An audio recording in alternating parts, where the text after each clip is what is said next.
This episode of Bullet Heaven was made possible with a copy of the game provided by East Asia Soft.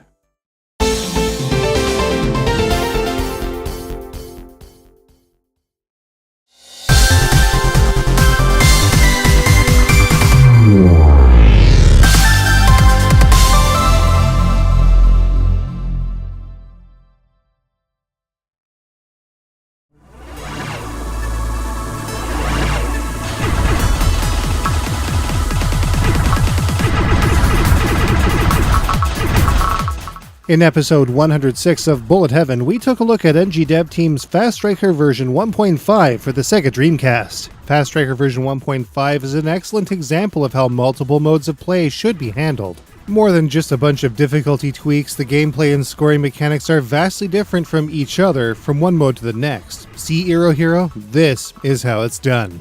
Given that Fast Striker has been long out of print on a system that fewer people are playing these days, it's about time that it saw a revival, and that's where East Asia Soft comes in. Fast Striker is a Yoko vertical shmup most recently released to the PlayStation 4 and PlayStation Vita on October 16, 2018 by East Asia Soft. It was originally released by NG Dev Team for the Neo Geo MVS and AES in 2010, with a subsequent release to the Sega Dreamcast later the same year. In both cases, these games were created and released in an unlicensed manner. Fast Striker also saw release to mobile phones in 2011. It may not be the most technically engrossing shooting game to see release in recent years, especially with some of the top tier stuff we've seen on today's consoles, but we thought it was pretty good on the Dreamcast and it holds up in a lot of ways. Let's take a closer look.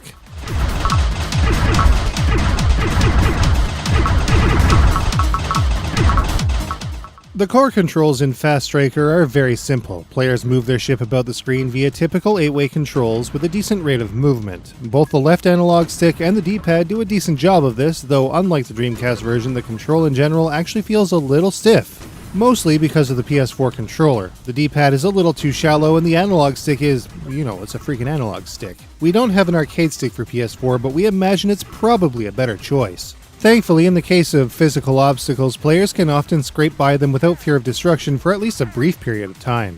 Players fire their main shots with the cross button and rear shots with the square button. There are two tiers to the player shots in both cases. Tapping the button will fire a different shot type than holding it down, which changes according to which game type is being played. In all cases, though, player movement will be slowed when holding the respective fire button down. Finally, the circle button lets players activate a barrier known as the Strike Shield. The Strike Shield lasts only a brief period of time, but allows players to crash through obstacles, enemies, and their shots without taking damage. It also heavily damages any enemies it touches. The player's shield stock is shown in the bottom left-hand corner of the screen. So let's take a look at the different game modes in Fast Striker. Novice mode is a basic game type that is designed to get players used to the essential controls at play. It has a wider shot pattern across all of its fire types to help hit enemies further away from the player. The player is also afforded a layer of defense by forfeiting the player's strike shield stock in the event of being shot or collided with by an enemy unit.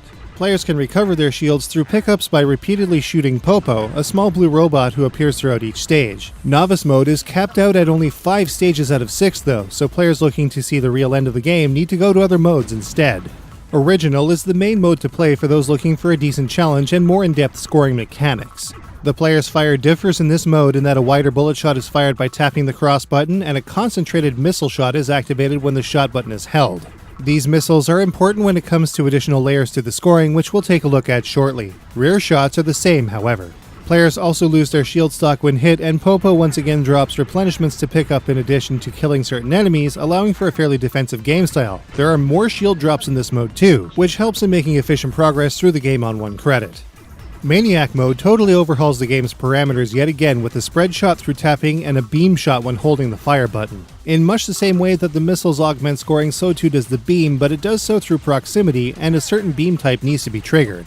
The player's shots will turn green if the beam makes contact with an enemy or obstacle, including Popo, that registers hits through the player's attack. If this occurs, a green gauge will fill and the attack will continue for as long as this gauge is active. While this is happening, getting in as close as possible to the enemies at destruction will reward the player with crystals. Shields are also much harder to recover in this mode. All defeated enemies will drop blue nuggets which fill a gauge in the bottom right-hand side of the screen which, when filled, rewards the player with a shield extension. Finally, if the player needs just a little more stress in their lives, the Omake mode ratchets up the difficulty to the extreme with the same fire modes of Maniac but with the shield recovery of Original, rather than the Manic style gauge. This mode is definitely for Fast Striker veterans who have mastered all the other modes. As if all of that wasn't enough, all modes feature a dynamic rank system that also plays a part in how the game behaves. At maximum, the rank is lit with red text, a skull and crossbones, and a special tone. The rank increases according to how well the player does, but will fall with player destruction or if the strike shields are used at maximum. All in all, the diversity to Fast Striker's gameplay means that its staying power is pretty significant, since there are 4 totally different playstyles to master. But they're also not terribly complicated and can be pretty tame, especially to seasoned veterans. Solid though Fast Striker may be though, there were also a few issues we found on the whole. Mostly, the controls here work, but they're also a touch on the unresponsive side. We know, it's one thing to say that the controls are responsible for killing the player, but that's a pretty big cop-out for lack of skill. But then, when entering your name is hampered by stiff control, seriously, well... Speaking of ranking in, Game Over is pretty excruciating. With no way to plow through the Game Over countdown, it takes forever to get through it. And that's not exactly ideal for those that quickly want to rank in. We also discovered a few glitches here and there as well, such as the word Act Air displaying in the corner of the screen where the player's life and shield stocks are located. Thankfully though, it disappeared in the next stage. Despite these issues, Fast Striker remains more than playable, and it makes for a pretty fun time whether at home or on the go. The PlayStation Vita version plays identically to its PS4 counterpart, and since it's a cross-buy title, anyone with both systems can have Fast Striker with them anytime. And of course, a Switch version would be even you know what, never mind that. Fast Striker is a PlayStation exclusive this generation anyway.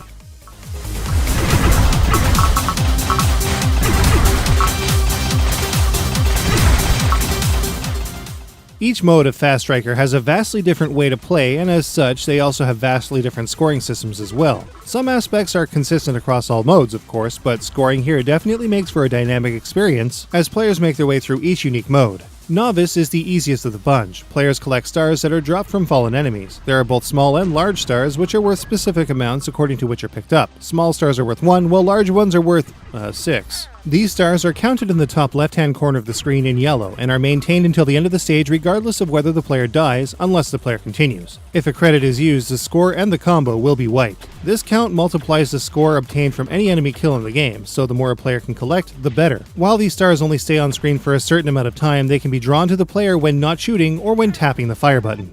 Original changes things up with nuggets rather than stars. These gold nuggets are dropped by most enemies in the game and are tallied up much like the stars in Novice, but are worth 2 units apiece rather than just 1. They also behave and are collected in exactly the same manner. When taking out larger foes, using the missile attack will result in crystals, which can boost the combo count way up when collected, typically by 6 units at a time, just like the large stars. But more crystals can be collected than large stars in this respect when proper attacks are used. Once again, the player will maintain their count even if they die, but not if a credit is used. Maniac and Omake use the same basic scoring system, which relies on a built-up combo multiplier. As enemies are defeated, they will build a large multicolored gauge in the top left-hand corner of the screen. As long as this gauge is active, the player will be able to build and maintain a combo. If the gauge depletes though, the combo will end. However, it will not immediately disappear. Even though it depletes very fast, a player can keep it from totally disappearing by making additional kills before it's gone. In addition, if a player activates green shots, the power gauge can also assist in holding over a combo. Keeping this combo up takes skill, but can absolutely be done in practice. Once again, as explained in the gameplay section, if a player can trigger a green beam or attack, they can collect crystals from certain felled enemies. These crystals are awarded by proximity though. The closer the player is to the felled enemy, the better the payout will be. Every boss at the end of each stage also has some kind of technical bonus condition that will award players with a huge bonus if executed. This is factored in at stage end with a number of other criteria such as item collection, shield stock, and no miss. Bearing this in mind, a skill player can make out with a ginormous bonus payout every stage, especially on a single credit while observing each mode's unique score hooks. Each stage also has a number of secrets to discover as well. The most common of these is the Devil Splosion, in which a cat-like devil appears and awards the player with a bunch of small devil effigies that add to the combo gauge with more units than would normally be collected. Another secret Joker bonus can also be discovered as well. Finally, maxing out the rank in a given stage and keeping it up as long as possible will help the player achieve a higher score too. Scoring high in Fast Striker is definitely helpful when it comes to getting extends. Of course, Popo can also reward the player with an extend as well. All of this sounds amazing, and it definitely presents players of all skills a scoring system that should work for them at some level. It's too bad then that no online leaderboards exist in the PS4 or Vita versions of the game. Worse still, there's no way to access the local tables either, short of getting game over. That gives players a very slim window of opportunity to chronicle these scores in a more convenient manner. This is something that could definitely be patched in, but as of now, it's best to nail that screenshot button if players want to show off their bests.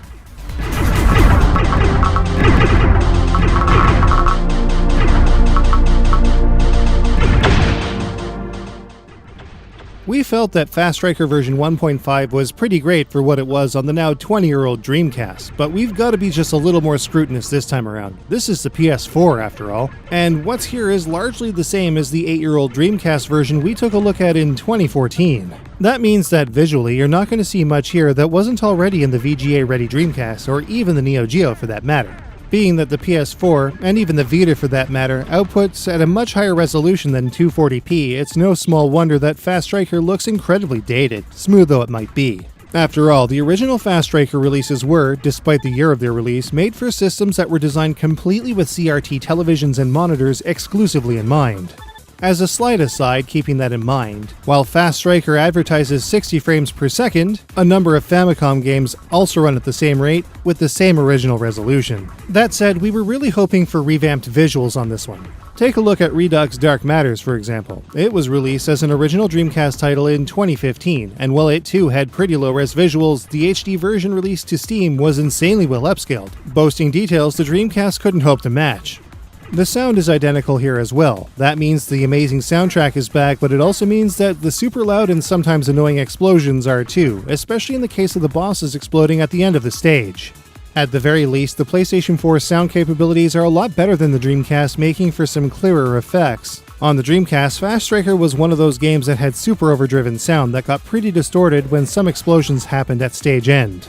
Outside of that, there isn't much else that rounds out the presentation here. Outside of the trophy support and the selection of wallpapers at the player's disposal, there really isn't a lot more to the presentation, which is a bit of a shame. A sound test and an art gallery would have been nice to have, but alas, nothing more than the game and a few rudimentary menus, which admittedly hold decent screen options like scaling and scan lines, exist. But we suppose there's still enough game to excuse this. So, how does Fast Striker on the PlayStation 4 and Vita stack up? Let's take a look.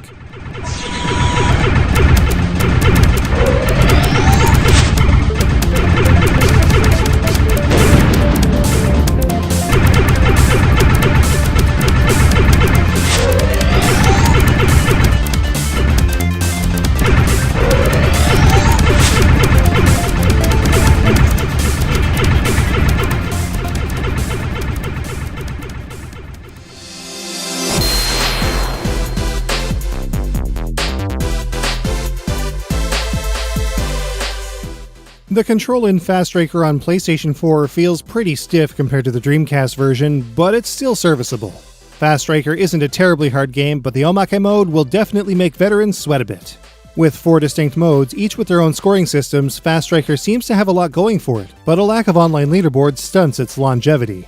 Fast Striker might have looked good by Dreamcast standards, but what it really needed this time around was a complete HD visual overhaul. Redux Dark Matters was a perfect template, and HD models existed for printed manuals and stuff for Fast Striker as far back as 2010, so where are they? Soundtrack?